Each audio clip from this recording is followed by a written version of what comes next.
الحمد لله رب العالمين وصلى الله وسلم وبارك على نبينا محمد وعلى آله وصحبه أجمعين أما بعد ہم لوگ منار السبیل فی شرح الدلیل اس کتاب میں کتاب الصلاح پڑھ رہے ہیں، اور کتاب الصلاح میں ہم لوگوں نے ارکان الصلاح تقریباً 3 ارکان پڑھ لیے ہیں۔ اب چوتھے رکن سے ہم لوگوں کو شروع کرنا ہے۔ جی شروع کریں، حلقہ ہے حلقہ نمبر 65۔ جی شروع کریں۔ بسم الله الرحمن الرحيم. الرابع الركوع، وهو واجب بالإجماع، قاله في المغني لقوله تعالى يا أيها الذين آمنوا اركعوا واسجدوا، ولحديث المسيء وغيره، وأقله أن ينحني بحيث يمكنه مس ركبتيه بكفيه، وأكمله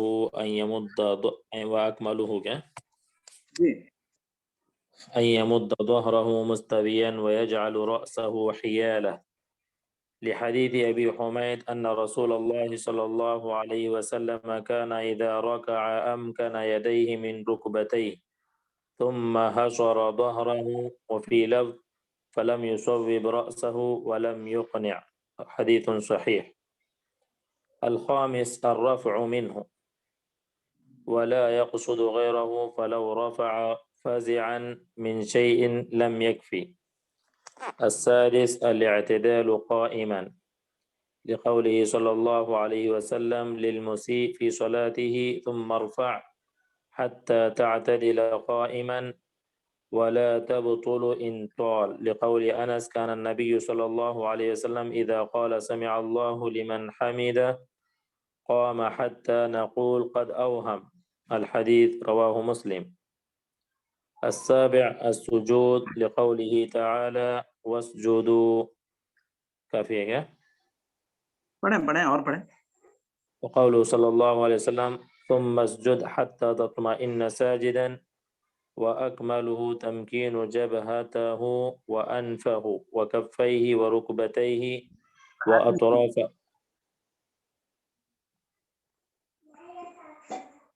کیا بولے؟ تمكين جبهته، تمكين جبهته وأنفه وكفيه وركبتيه وأطراف أصابع رجليه من محل سجوده، لما في حديث أبي حميد كان صلى الله عليه وسلم إذا سجد أمكن جبهته وأنفه من الأرض، الحديث. وأقله وضع جزء من كل عضو، لقوله صلى الله عليه وسلم أمرت أن أسجد على 7 أعظم، الجبهة، وأشار بيده إلى أنفه واليدين والركبتين وأطراف القدمين، متفق عليه. ويعتبر المقر لأعضاء السجود، فلو وضع جبهته على نحو قطن منفوش ولم ينكبس لم تصح، لعدم المكان المستقر عليه. ويصح سجوده على كمه وذيله، ويكره بلا عذر، لقول أنس كنا نصلي مع النبي صلى الله عليه وسلم فيضع أحدنا طرف الثوب من شدة الحر في مكان السجود، متفق عليه. وقال البخاري في صحيحه قال الحسن كان القوم يسجدون على العمامة والقلنسوة ويداه في كمه. وعن عبد الله بن عبد الرحمن قال جاءنا النبي صلى الله عليه وسلم فصلى بنا في مسجد بني عبد الأشهل، فرأيته واضعا يديه في ثوبه إذا سجد، رواه أحمد. وقال إبراهيم كان يصلون في المساتق والبرانس، مساتق والبرانس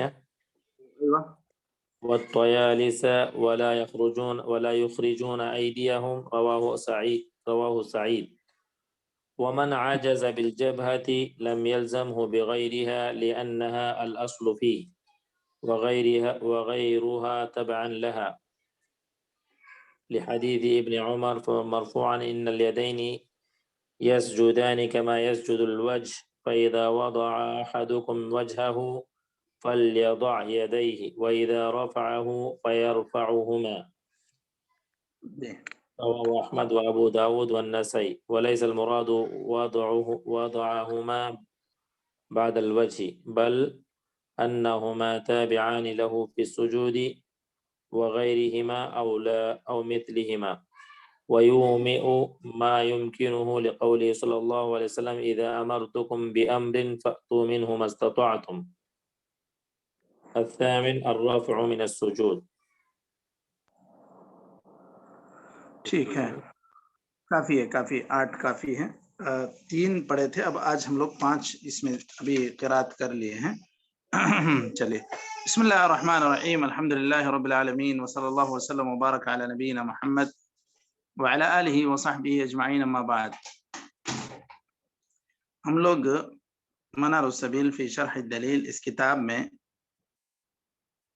کتاب الصلاح پڑھ رہے ہیں، اور کتاب الصلاح میں ہم لوگ ارکان الصلاح پڑھ رہے ہیں. ارکان الصلاح میں بھی ہم لوگ چوتھی چیز یا چوتھا رکن رکوع پڑھ رہے ہیں. قیام اس سے پہلے جو ہم لوگوں نے پڑھا تکبیرۃ الاحرام، القیام مع القدرہ، قراءۃ الفاتحہ، یہ 3 چیزیں ہو گئی تھیں. اب چوتھی چیز ہے الرکوع، رکوع کرنا. اور وہو واجب بالاجماع، یہ واجب ہے، یہ ایک تو ضروری ہونے کی طرح انہوں نے ذکر کر دیا، ورنہ جیسا کہ ہم لوگ اس کی بحث پڑھ رہے ہیں کہ یہ رکوع رکن ہے.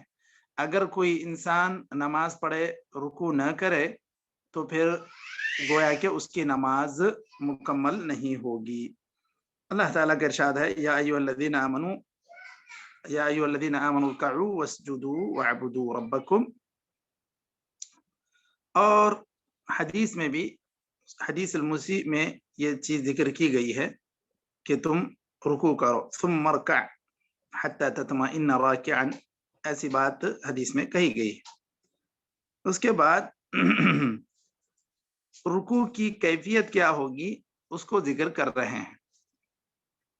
رکوع کی کیفیت کیا ہے؟ کم سے کم رکوع ایسا ہونا چاہیے ان ینحنی، تھوڑا سا مائل ہو جائے، بحیث یمکنہ مس رکبتیہ بکفیہ.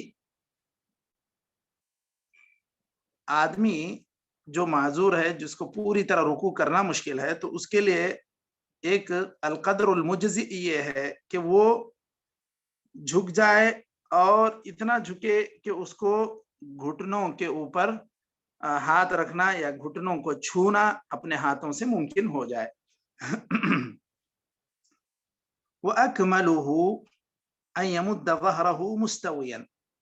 اس کی مکمل سجود کی کیفیت یہ ہے کہ وہ اپنی پیٹھ کو برابر کرے، دراز کرے، مطلب لمبا کرے، اور برابر کیفیت میں رکھے، مستوی حالت میں، ایسے یا پھر اٹھی ہوئی یا ایک طرف جھکی ہوئی، ایسے نہ ہو، بلکہ برابر برابر. وَيَجْعَلُهُ رَأْسَ حِيَالِهِ، یا حیالہ، اپنے سر کو پیٹھ کے برابر کرے. رکوع کرے تو پھر ایسا نہ ہو کہ سر ایسا اٹھ جائے، اس طرح اٹھا لے، تو یہ بھی غلط ہوگا. تو یہ رکوع کی کیفیت بتلا رہے ہیں. تو کم سے کم یہ بتلایا گیا، اگر جو آدمی جھک کر پڑھ رہا ہے، بیٹھ کر پڑھ رہا ہے کرسی میں، تو وہ پوری طرح اگر رکوع نہیں کر سکتا تو کم سے کم تھوڑا مائل ہو جائے، جھک جائے، اپنے گھٹنوں کو ہاتھوں سے پکڑ لے. یہ القدر المجزئ ہے. تو اس سے رکوع اس کا ہو گیا. اور اکمل طریقہ یہ ہے، جو آدمی قادر ہے، جس کو پوری طاقت ہے، پورے طور پر وہ رکوع کر سکتا ہے، اس کے لیے مشروع یہ ہے کہ وہ اپنے ہاتھوں کو پوری طرح مکمل اپنے کف کے ذریعے سے گھٹنوں کو پکڑ لے. کف کا اطلاق صرف یہ ہتھیلی پر ہوگا. وَأَكْمَلُهُ أَن يَمُدَّ ظَهْرَهُ مُسْتَوِيًا. اور مکمل رکوع کسے کہیں گے؟ جب پیٹھ پوری طرح لمبی کرے، برابری کے سطح پر وہ ہو اور سر بھی اس کے برابر برابر ہو۔ حدیث میں ابو حمید کی حدیث ہے کہ نبی کریم صلی اللہ علیہ وسلم جب رکوع کرتے تھے تو اپنے گھٹنوں کو اچھی طرح ہاتھوں سے پکڑ لیتے تھے، ثم حصر ظهره ای مال ظهره، اپنے پیٹھ کو مائل کرتے یعنی جھکا دیتے، جیسے یہاں پر ان یمد ظهره مستویا کہا گیا، یہاں وہی پیٹھ کو گویا کہ موڑ دیتے۔ وفی لفظ فلم یصوب رأسه ولم یقنع، نہ سر کو اٹھاتے نہ سر کو پوری طرح نیچے کرتے کہ رکوع کی کیفیت میں بھی سر پیٹھ کی جو سطح ہے اس سے نیچے ہو جائے اور نہ اس سے اونچا ہو۔ تو یہ مختلف روایات میں یہ بات ذکر کی گئی، فلم یصوب رأسه ولم یقنع، نہ پوری طرح کھڑا کر دیتے سر کو اور نہ جھکا دیتے، صوب کھڑانا، قنع جھکا لینا۔ تو یہ رکوع کے اندر ایک القدر المجزئ ذکر کی گئی ہے اور اس کے بعد ایک مکمل رکوع کی کیفیت۔ تو القدر المجزئ یا کافی، جس کو یہ رکوع کافی ہے یا رکوع ادا ہو گیا، کس کو کہیں گے مشائخ؟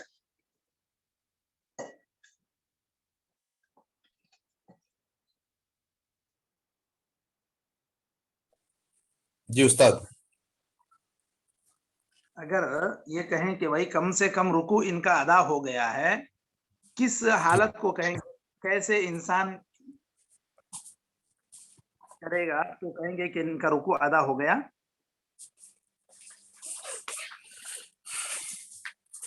کہ ان کے انگلیاں جو ہے گھٹنے پر رہیں۔ جی، اور وہ جو ہے نا سبحان ربی العظیم 3 بار۔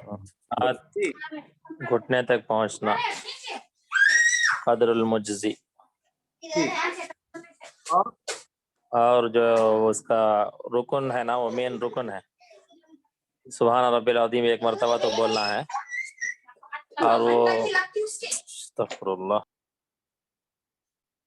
تو اور ایک چیز اس کے اندر کیفیت میں یہ بھی ذکر کیا گیا ہے کہ انسان مائل ہو، ایسا نہیں کہ کھڑے کھڑے جو ہے انسان گھٹنے کی طرف ہاتھ پہنچا دے، ایسا نہیں۔ جو معذور ہے وہ کم سے کم تھوڑا سا جھکے اس حد تک کہ اس کے ہاتھ گھٹنے کو چھونے لگیں، پہنچ جائیں۔ یہ القدر قیام فرق اسی وقت ہوگا جب ایک انسان تھوڑا سا مائل ہو اور اس کے ہاتھ گھٹنے کو پہنچیں، یہ القدر المجزئ۔ اگر بیٹھ کر بھی انسان پڑھے گا تو اس صورت میں بھی ہاتھوں کو گھٹنے پر رکھنا یہ رکوع کا طریقہ ہے۔ اگر مکمل رکوع کرے گا تو اس صورت میں پوری طرح وہ اپنی پیٹھ کو دراز کرے گا، برابری کی حیثیت میں رکھے گا اور سر کو بھی اس کے برابر رکھے گا۔ تو یہ صحیح طریقہ ہے رکوع کا۔ اس کے بعد 5واں رکن ہے الرفع۔ شیخ، رکوع کی حالت میں کہاں دیکھنا چاہیے شیخ؟ موضع سجود پہ کی نہیں، اپنے قدموں کو شیخ؟ نہیں، موضع سجود ہی میں دیکھنا ہے۔ تو پھر سر تھوڑا اٹھ جائے گا نا، تھوڑا سا اٹھ جائے گا موضع سجود کی طرف اگر دیکھیں گے تو۔ نہیں، موضع سجود کی طرف دیکھیں گے تو کیسے اٹھے گا؟ یہ تو میں خیر اس کا تجربہ کریں گے تو ہی سمجھ میں آئے گا، لیکن یہ ہے کہ انسان کا سر نہ اٹھے، سر جی برابر میں رہے۔ تو میں دیکھا ہوں ایسا، سجدے کی طرف دیکھنے کی کوشش کیا میں، تو جو ہے تھوڑا سا سر جو ہے آگے کی طرف ایسا اڑ جاتا ہے۔ جی، کوشش کریں گے تو ایسا تو بہت زیادہ دور شاید اگر دیکھیں گے تو شاید سر کا جو میزانیہ ہے وہ تھوڑا سا اوپر نیچے ہو جائے گا، ورنہ تو جیسے دیکھا تو مجھے تو ایسے نہیں لگا کہ جو ہے آدمی کا سر اونچا ہو جائے گا، اٹھ جائے گا۔ کہیں امام صاحب کے سجدے کی طرف تو نہیں دیکھ رہے نا؟ امام صاحب کا ان کے قدم کی طرف دیکھتے سیدھے ہو جانا پڑے گا،